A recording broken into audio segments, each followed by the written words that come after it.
leaning against his companion, felt his huge frame stiffen. The young nobleman had also seen it, the body of a man, half naked, lying limply in the corridor beyond the bed, vaguely illuminated by the radiance which seemed to emanate from the broad silver disc on the farther wall. A strange familiarity about the recumbent figure which lay face down stirred Murillo with inexplicable and monstrous conjectures. Motioning the Cimmerian to follow, he stole forward and bent above the body. Overcoming a certain repugnance, he grasped it and turned it on its back. An incredulous oath escaped him. The Cimmerian grunted explosively. "Nabonidus, the Red Priest?" ejaculated Murillo, his brain a dizzying vortex of whirling amazement. "Then who... what?" The priest groaned and stirred. With cat-like quickness, Conan bent over him, poniard poised above the heart. Murillo caught his wrist. "Wait, don't kill him yet!" "Why not?" demanded the Cimmerian. "He has cast off his wereguise and he sleeps. Will you awaken him to tear us to pieces?" "No, wait," urged Murillo, trying to collect his jumbled wits. "Look, he's not sleeping. See that great blue welt on the shaven temple? He's been knocked senseless. He may have been lying here for hours." "I thought you swore you saw his beastly shape in the house above," said Conan. "I did, or else he's coming to." "Keep back your blade, Conan. There's a mystery here, even darker than I thought. I must have words with this priest before we kill him." Nabonidus lifted his hand vaguely to his bruised temple, mumbled, opened his eyes.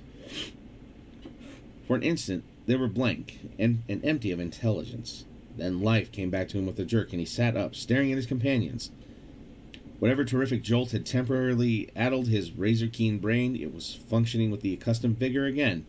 His eyes shot swiftly about him, then came back to rest on Murillo's face.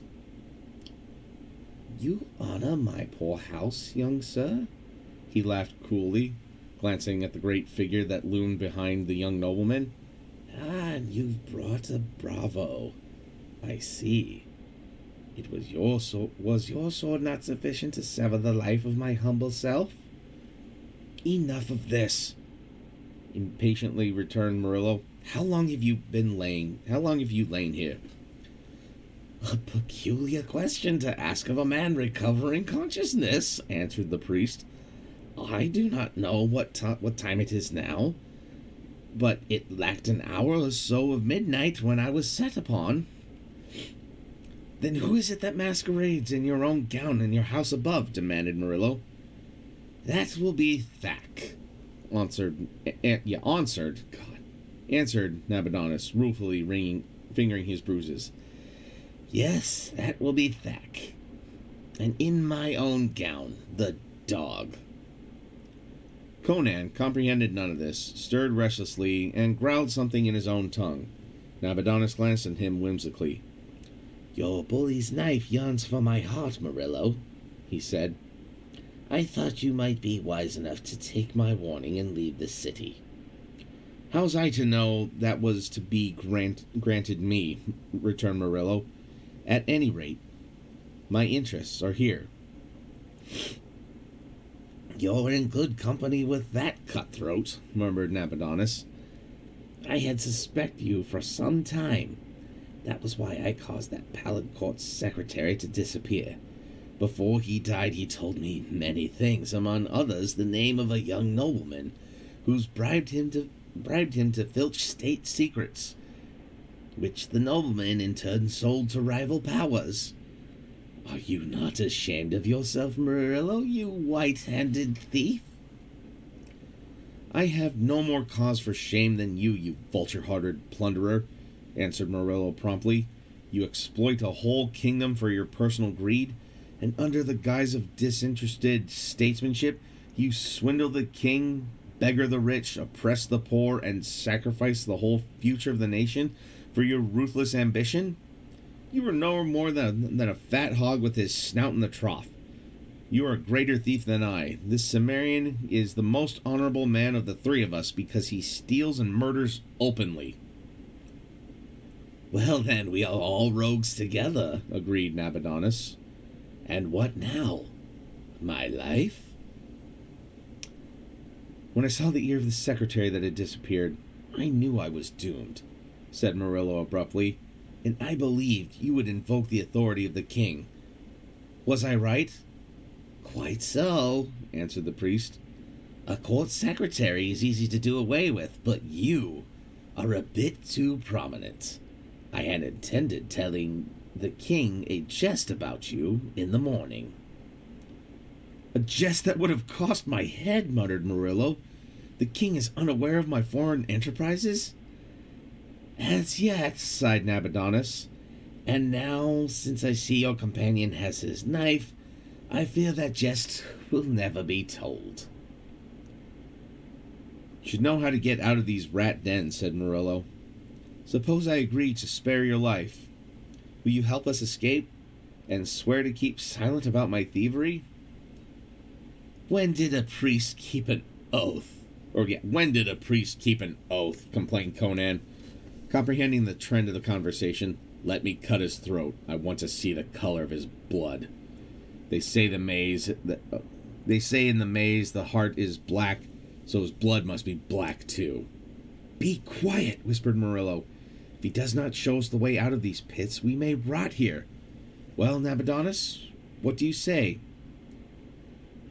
What does the wolf with his leg in the trap say? Laughed the priest. I am in your power, and if you are to escape, we must aid one another. I swear if we survive this adventure to forget all about your shifty dealings. I swear by the soul of Mitra. I'm satisfied, muttered Murillo. Even the red priest wouldn't break that oath. Now, to get out of here. My friend here entered by the way of the tunnel, but a grill fell behind him and blocked the way. Can you cause it to be lifted? Not from these pits, answered the priest. The control lever is in the chamber above the tunnel. There's only one other way out of these pits, which I will show you, but tell me, how did you come here? Murillo told him in a few words, and Nabonidus nodded, rising stiffly. He limped down the corridor, which here widened to a sort of vast chamber, and approached the distant silver disk. They advanced the light increased, though it never became anything but a dim, shadowy radiance. Near the disk, they saw a narrow stair leading upwards. This is the other exit, said Nabonidus, and I strongly doubt that if the door at the head is bolted. But if I have an idea that he who could go through that door had better cut his own throat first. Look at the disk. What seemed a silver plate was in reality a great mirror set in the wall. A confusing system of copper-like tubes jutted out from the wall above it. Bending downward at the right angles, glancing into these tubes, Murillo saw a bewildering array of smaller mirrors. He turned his attention to the larger mirror in the wall and ejaculated in amazement. Peering over his shoulder, Conan grunted. They seemed to be looking through the broad window into a well-lit chamber, where broad mirrors on the walls, with velvet hangings between there, were silken couches, chairs of ebony and ivory, and curtained doorways leading off from the chamber. And before one doorway, which was not curtained, sat a bulky black object that contrasted grotesquely with the richness of the chamber. Murillo felt his blood freeze again as he looked in horror, which seemed to be staring directly into his eyes. Involuntarily, he recoiled from the mirror while Conan thrust his head truculently forward, till his jaws almost touched the surface, growling some threat of defiance in his own barbaric tongue. In Mitra's name, Nabonidus, asked Murillo shakenly, what is it? That is Thak, answered the priest, caressing his temple. Some would call him an ape, but he's almost as different from a real ape as he is different from a real man. His people dwell far to the east, in the mountains and the fringe of the eastern frontiers of Zamora. There are not many of them, but if they are not exterminated, I believe they will become human beings in perhaps 100,000 years. They're in the formative stage. They are neither apes, as their remote ancestors were, nor men, as their remote descendants may be.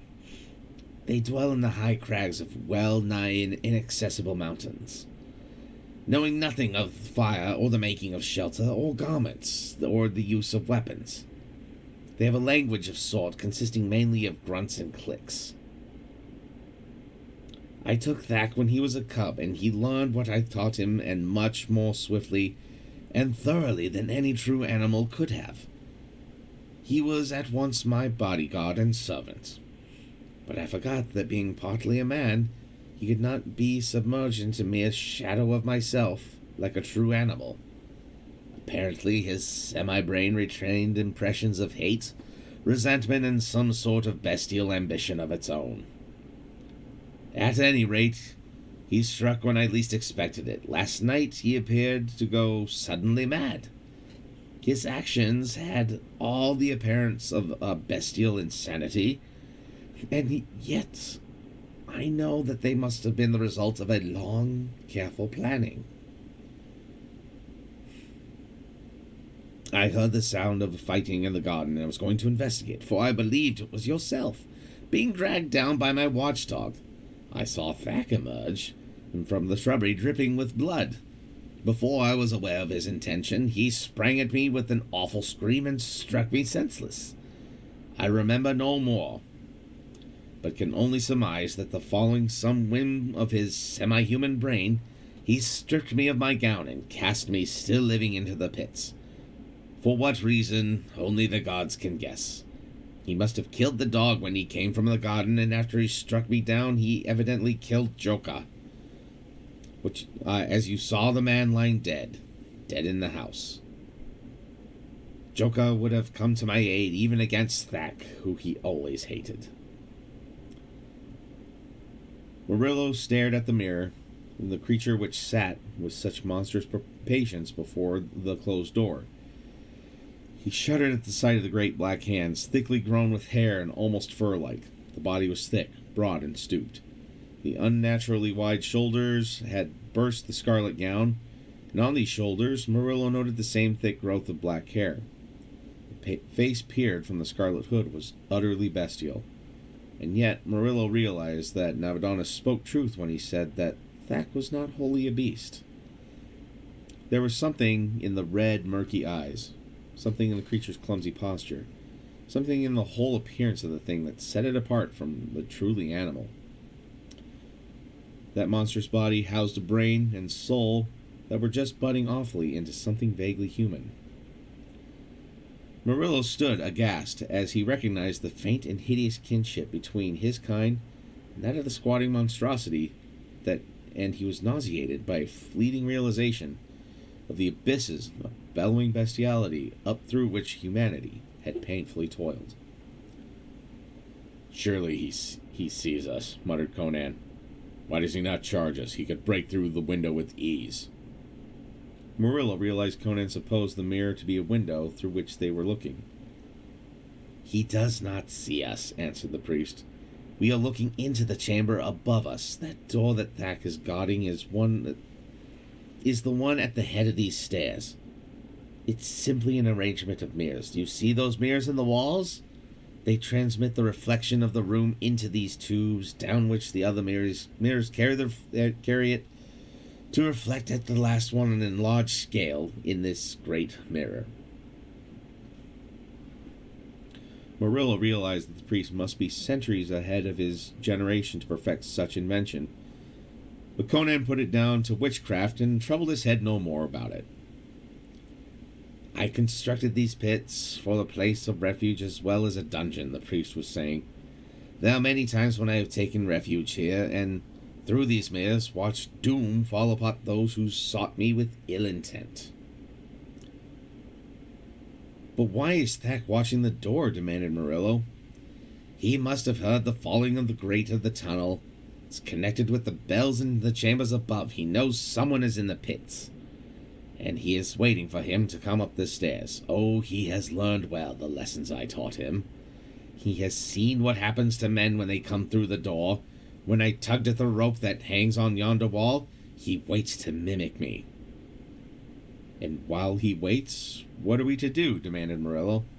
"There is naught we can do except watch him. As long as he is in the chamber, we dare not ascend the stairs. He has the strength of a true gorilla and could easily tear us all to pieces, but he does not need to exert his muscles. If we are to open the door, he has but to tug that rope and blast us into eternity. How? I bargained to help you escape, answered the priest, not to betray my secrets. Murillo started to reply, then stiffened suddenly, stealthy hand, then parted the curtains of one of the doorways. Between them appeared a dark face whose glittering eyes fixed menacingly on the squat form in the scarlet robe. Petrius, hissed Nabonidus. Mitra, what a gathering of vultures this night is! The face remained framed in the parted curtains. Over the intruder's shoulders, other faces peered. Dark, thin faces, alight with sinister eagerness. What do they hear? Muttered Murillo, unconsciously lowering his voice, although he knew they couldn't hear him. Why, what would Petrus and his ardent young nationalist be doing in the house of the Red Priest? Laughed Nabonidus. Look how eagerly they glare at the figure they think is their arch enemy. They have fallen into your error. It should be amusing to watch their expressions when they are disillusioned. Murillo did not reply. The whole affair had a distinctly unreal atmosphere. It felt as if they were watching the play of puppets, or as a disembodied ghost of himself, impersonally viewing the actions of the living, his presence seen and unsuspected. He saw Petrius put a finger warningly to his lips and nod to his fellow conspirators. The young nobleman could not tell if Thak was aware of the intruders. The ape-man's position had not changed, as he sat with the back towards the door, through which the men were gliding. They had the same idea you had, Nabonidus was muttering in his ear. Only their reasons were patriotic rather than selfish. Easy to gain access to my house now that the dog is dead. Oh, what a chance to rid myself of their menace once and for all. If I was sitting where Thak sits, a leap into the wall, a tug of the rope. Petrius placed one foot lightly over the threshold of the chamber. His fellows were at his heels, their daggers glinting dully. Suddenly, Thak rose and wheeled towards him, the unexpected horror of his appearance. They were where they had thought to behold the hated but familiar countenance of Nabonidus, wrought havoc with their nerves, and the same spectacle had wrought upon Murillo. With a shriek, Petrius recoiled, carrying his companions backwards with him.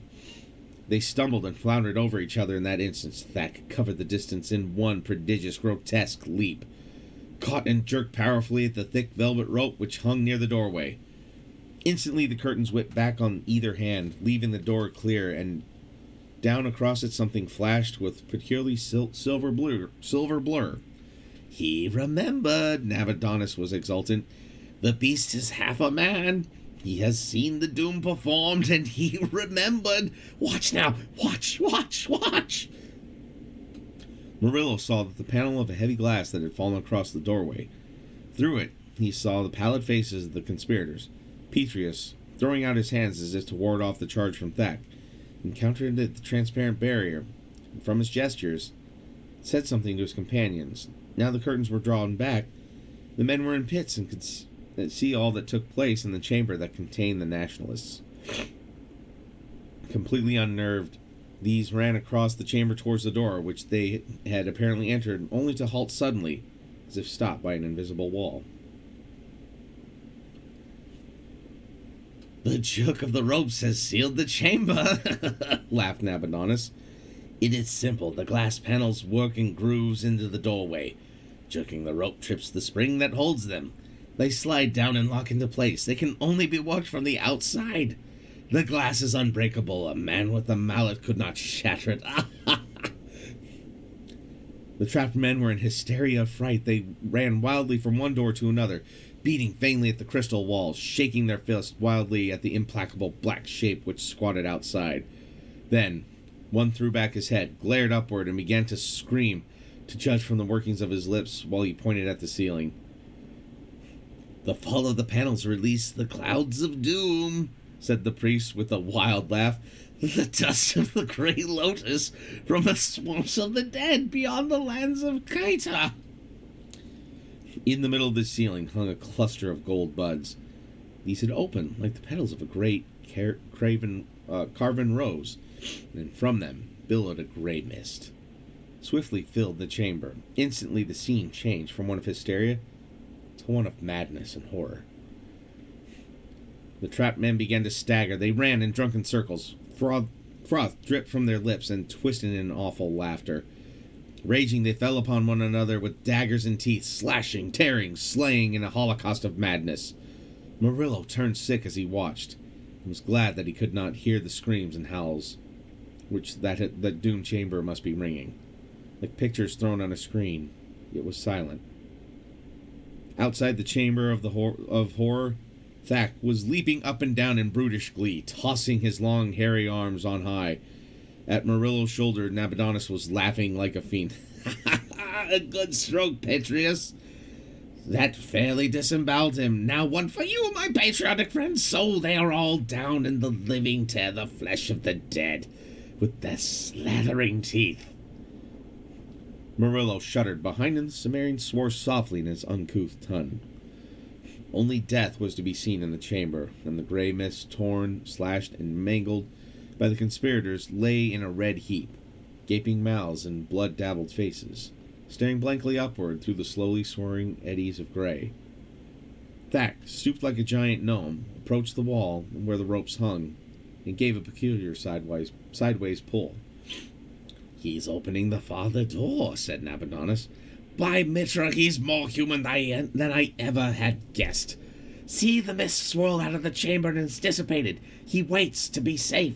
He now raises the other panel. He is cautious. He knows the doom of the Grey Lotus, which brings madness and death. By Mitra!" Murillo jerked about and at the electric quality of the exclamation.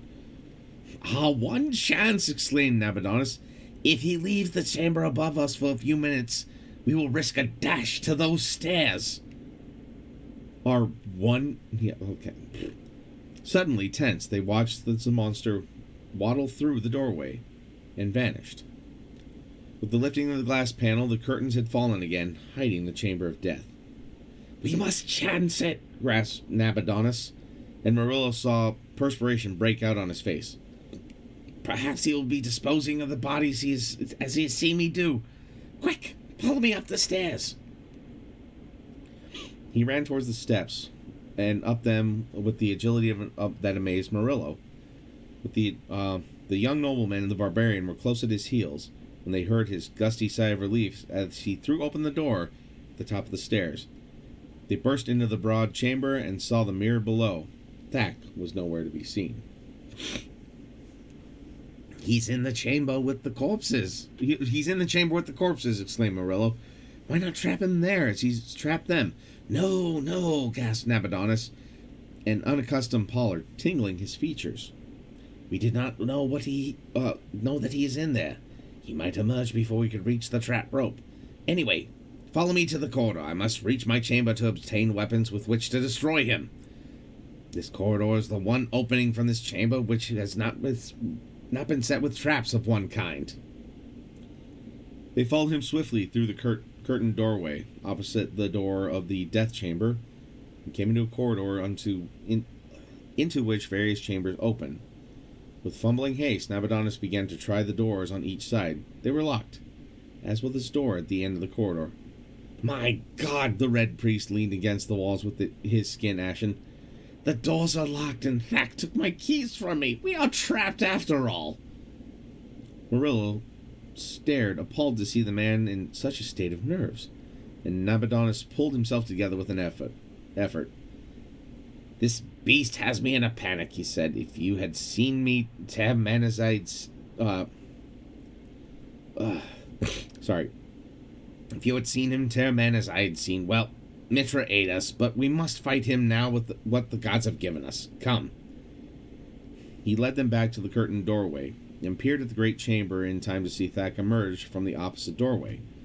It was apparent that the beastman had suspected something. His small, closeted ears twitched. He glared angrily about.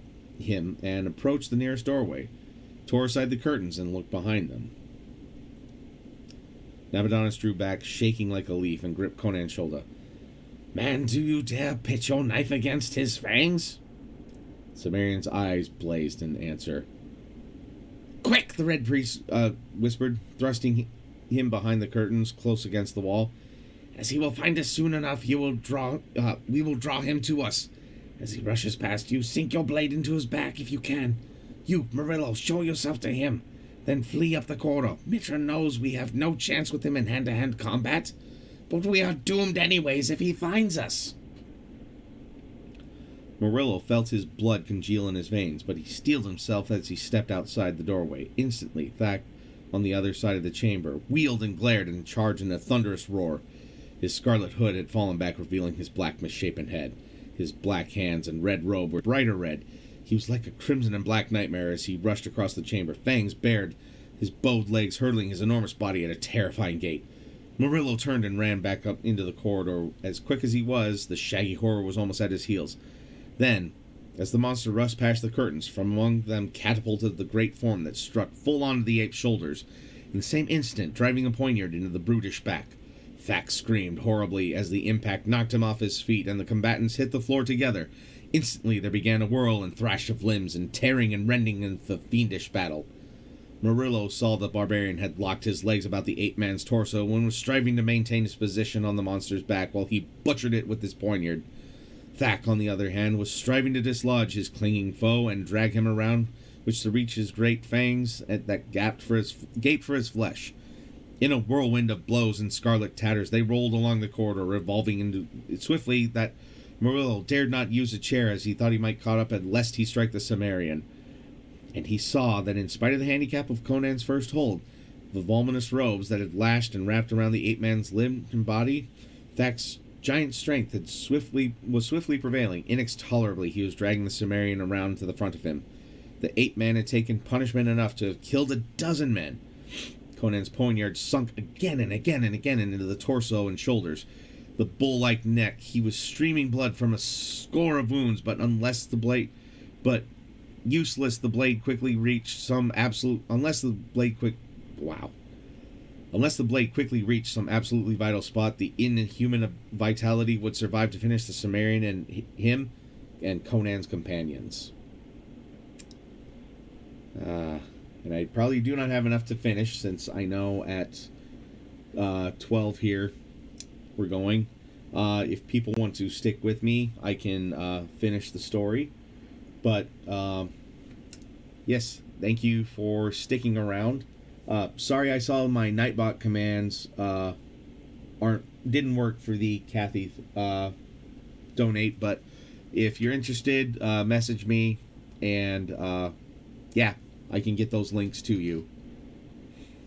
But thank you for swinging by, everyone, and if I see people still here in a little bit, we will continue on.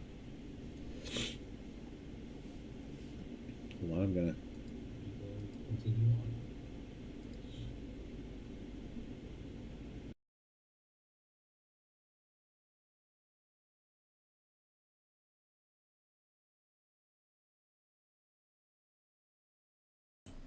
Yeah, like you said, if you want to go over there and finish the story, you are welcome to head on over. As a matter of fact, why don't we just go ahead and rate it? Yeah.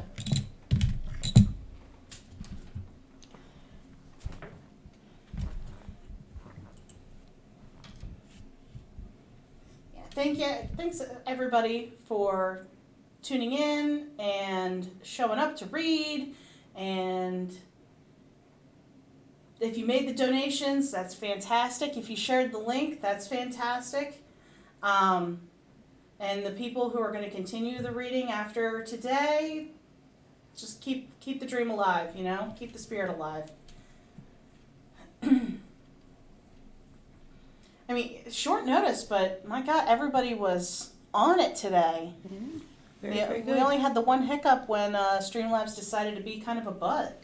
And also when Operation Mad Dog got hit by the car. Yeah, Operation Mad Dog getting hit by the car was definitely not in the plan. But we're happy that he's not Yes. seriously injured. Broken elbow, but otherwise okay. So, if we ever do this again, hopefully we have one less person hit by a car. That's the goal. That would be the goal. The goal to beat.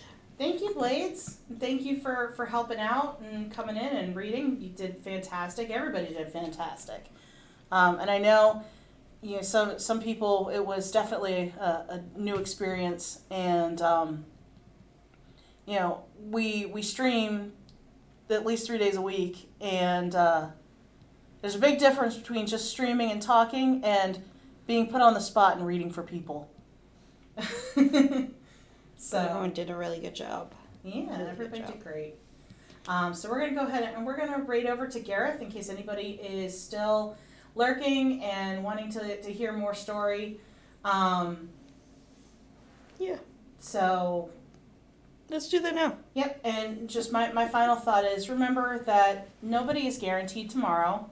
So make sure that you love every day and you connect with the people, even if it's something that you've been meaning to do, you've been putting it off. Make sure you go and you connect. Hug your loved ones and live each day like it's your last. All right? Phantom says, wasn't there for all of it, but most of it throughout the day. Yeah. All right, let's...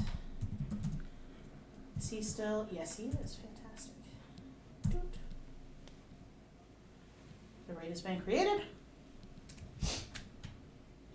And again, it will be on YouTube in 2 parts. Yep, we'll have the VOD and the on YouTube. One part will be a few hours. The next one will be 12 and a half hours. Thank you, Phantom. Thank you, everybody. And you have a wonderful night. Well deserved. Love you all. Bye-bye.